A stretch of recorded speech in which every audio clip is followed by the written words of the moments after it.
Alrighty, today let's understand the concept of API for GraphQL in Microsoft Fabric.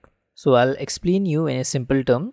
Let's say you walk into a restaurant and instead of ordering the regular menu from the menu book, you tell the waiter that exactly what ingredients you want on your plate.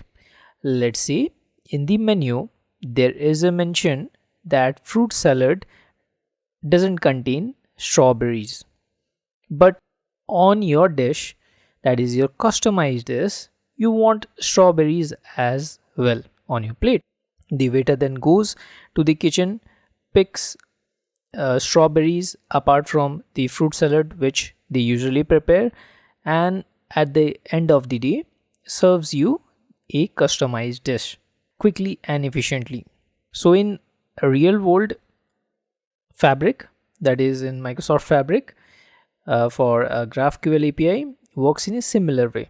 Instead of fetching huge chunks of data like the traditional API, it lets us to request only specific data you need.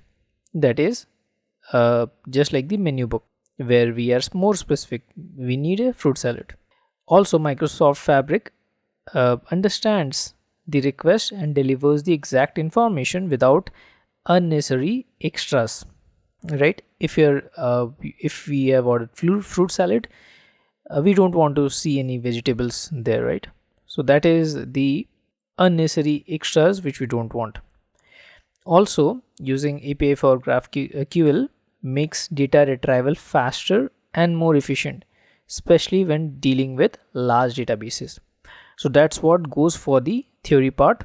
So let's try this hands-on, whatever theory we just came to know, and implement, and let's check what's in store for us.